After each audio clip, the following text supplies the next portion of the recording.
J'ai acheté un trépied, ça change ma vie. Bonjour à toutes et à tous. Aujourd'hui, j'avais envie de faire une vidéo que j'adore regarder chez les autres. C'est un sketchbook tour. Parce que j'ai plein de sketchbooks, de carnets de croquis de partout. Et ce que j'aime, c'est les petits carnets de croquis de voyage. En général, quand je pars en voyage, et surtout avec ma meilleure amie, j'ai cette petite tradition du carnet de voyage dessiné. Et j'avais envie de vous faire parcourir avec moi en fait 2 carnets que j'ai sélectionnés. Voilà, on va juste feuilleter ça ensemble. C'est la première fois que je fais ça. Je vais inaugurer cette magnifique griffe, trépied, machin. Paillette est ici présente. Et puis voilà, allons-y, je vais arrêter de me regarder moi et vous regardez vous. Et c'est parti, puisque de toute façon vous ne me verrez pas, on va juste feuilleter le carnet, c'est parti. Alors on va commencer par ce carnet qui date de 2015 déjà et 2017. Donc je crois que ça s'ouvre sur un voyage en Moravie avec ma meilleure amie Chloé, donc République tchèque. Donc évidemment, en premier lieu, j'ai noté quelques mots basiques pour m'exprimer, même si c'était bien plus compliqué que prévu. Ça, on y reviendra parce que ça arrive dans une anecdote ensuite. Voilà, dans ces petits carnets, ce que je fais, c'est que je commence à raconter les anecdotes en petits dessins lâchés. Donc je dessine soit sur le moment, soit après quand on se pose dans des parcs ou dans nos hôtels. Donc là, je raconte qu'on est dans l'avion et que... Alors c'était un voyage assez particulier parce que il s'avère qu'il y a eu un appel, comme dans les films, dans l'avion, qui disait « Ladies and gentlemen, can we get your attention? Is there a doctor on the plane ?» Donc Chloé était en train de se maquiller, de se faire les ongles, je sais plus, et il y a un mec qui s'est levé pour aller voir, et effectivement il y avait un vrai souci. Donc on a dû atterrir en urgence, ça ne m'était jamais arrivé. Finalement on se retrouve à atterrir en Hollande, le temps de faire venir des secours. Et alors ce que je ne savais pas, c'est que quand un avion est arrêté pour une urgence, eh bien, il faut vider tout l'avion et re-remplir. Donc il a fallu enlever tous nos bagages. Et j'avais oublié une veste, on m'a engueulé. Donc voilà, c'est juste des mini détails qui ne sont pas du tout importants pour le pays et le périple, mais c'est vraiment pour nous ce qui nous a marqué. Donc voilà, on est allé à Mikulov, une toute petite région perchée sur une montagne, c'était vraiment magnifique. Voilà, un petit chat qu'on a rencontré qui était un chat carré, c'était très drôle. Jour 1, alors voilà, je décris ce qu'on mange, la personne qui nous accueille et qui ne parle pas un mot d'anglais ni de français évidemment, mais voilà, du coup on avait du mal à s'exprimer. Ça, je m'en souviens, je l'ai dessiné dans le train. On allait à la chapelle Kutna-Hora. D'ailleurs, c'est drôle que je ne l'ai pas dessiné parce que c'était quand même un moment hyper important. On a vu une maison rieuse. Ça, c'est parce qu'elle avait 2 petites fenêtres en forme d'œil malin. Et alors voilà, donc le dessin qu'on trouve au début du carnet, ici, c'est un dessin que j'ai fait à la dame de notre hôtel pour demander un chocolat chaud.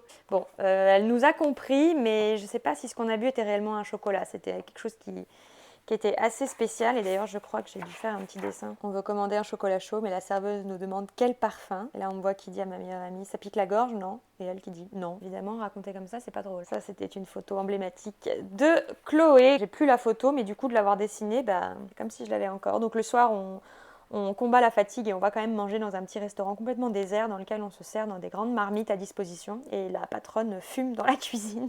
Le jour 2, on va à Brno et Olomouc.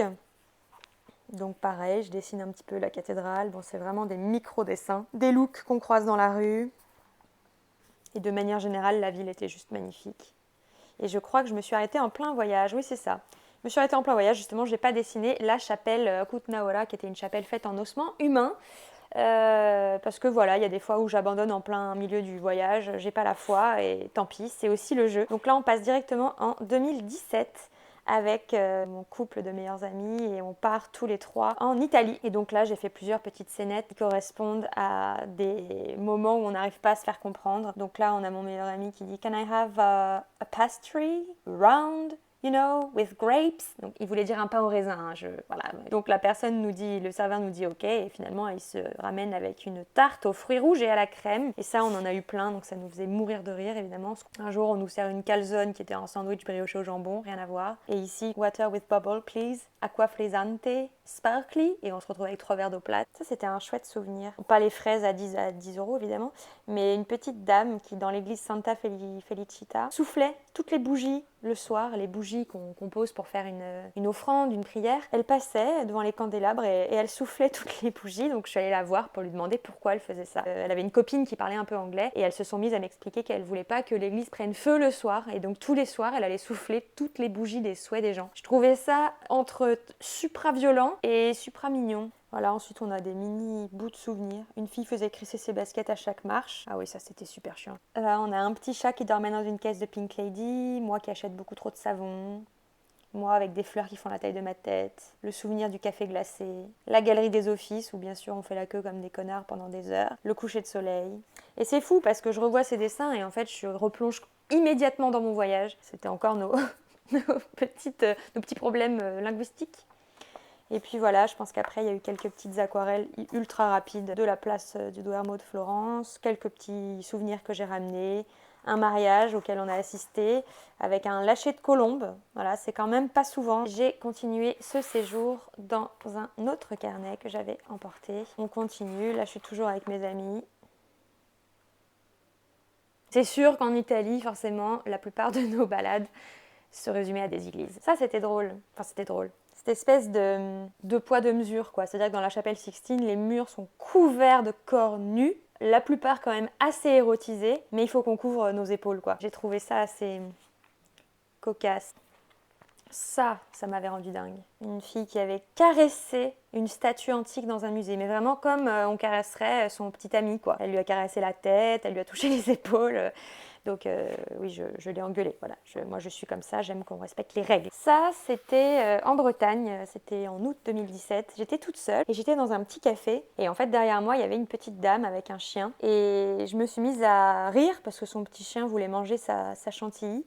Et en fait, elle s'est mise à me parler pendant plus de 2 heures. Elle m'a raconté toute sa vie. Et donc, j'ai essayé d'en garder un souvenir. Aujourd'hui, j'ai rencontré Jacqueline. J'étais sur le point de m'asseoir pour manger seule. Et j'ai ri de son chien qui léchait la chantilly à même le sol. Elle m'a raconté une partie de sa vie pendant 2 heures. Elle était amère, comme certaines caricatures de grand-mère, et touchante à la fois. Elle adorait les animaux et un peu moins les gens. Elle m'a parlé de sa dernière histoire d'amour, comme ça, entre 2 lapés de glace pistache et une envie de faire pipi énoncée sans phare. Un homme reparti en Afrique après des années ensemble. Un homme drôle qui l'adoucissait beaucoup, elle qui a un fort caractère. Elle m'a avoué y repenser sans cesse, malgré le temps qui passe. Je lui ai demandé si elle aimerait écrire leur histoire pour la garder vivante. Elle s'est fâchée, probablement émue. Mais j'ai pas le temps, moi, je viens de vous le dire, vous êtes sourde ou quoi? Elle n'avait aucune famille, mais elle était solide et drôle. Son chihuahua mexicain s'appelait Félix. Voilà, Jacqueline. Ça, c'est une scène à laquelle j'ai assisté qui m'avait beaucoup marquée. C'était une dame qui disait à son enfant « Mais est-ce que tu es stupide? Plus tu grandis et plus t'es stupide. » J'avais trouvé ça triste, même si, bon, je ne juge pas l'énervement qu'on peut ressentir en tant que parent. Ça, c'est ce que j'adore faire, c'est les petits éléments de ce que j'ai acheté, que je dessine et que je peins à... C'est pas de l'aquarelle, c'est des toutes petites... je vous montrerai après, c'est des petites pastilles de peinture à l'eau. C'est vraiment un truc pour les enfants, mais j'aime assez le rendu. Ouais, ça marche toujours bien, les petits objets en vrac sur une page. Ça, c'est mon petit crapaud trouvé sur une brocante, une dame qui le vendait, qui le vendait pour, je crois, 20 € pour débarrasser son appartement et qui est aujourd'hui dans mon salon. Là, c'était un hommage à mon petit Marius, puisque ça faisait 1 an que je l'avais perdu, qu'il était tombé de ma fenêtre et qu'il était décédé. Donc c'était un petit dessin pour lui rendre hommage.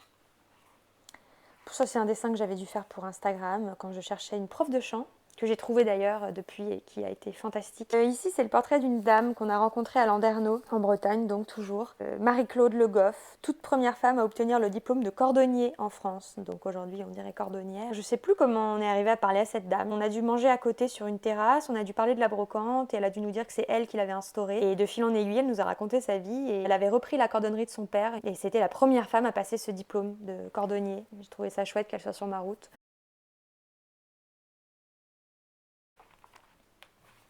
Ensuite, on est à Paris, donc c'était ma période curiosité où je cherchais encore et toujours des petites choses un peu pour mon cabinet de curiosité. Donc là, j'avais trouvé une vertèbre dans son écrin, un reliquaire de 1882, un oursin, un coffret à bijoux du 18e et un crâne de femelle putois que j'ai appelé Henriette.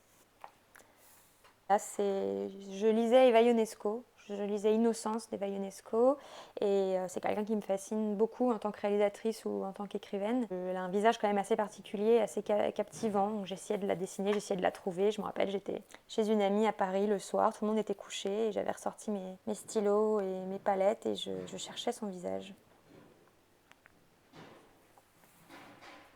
Voilà, et ça s'achève, je pense, sur mon amie Pauline Darlet qui avait fait des photos de moi ce jour-là et donc j'ai repris juste un petit dessin pour se souvenir.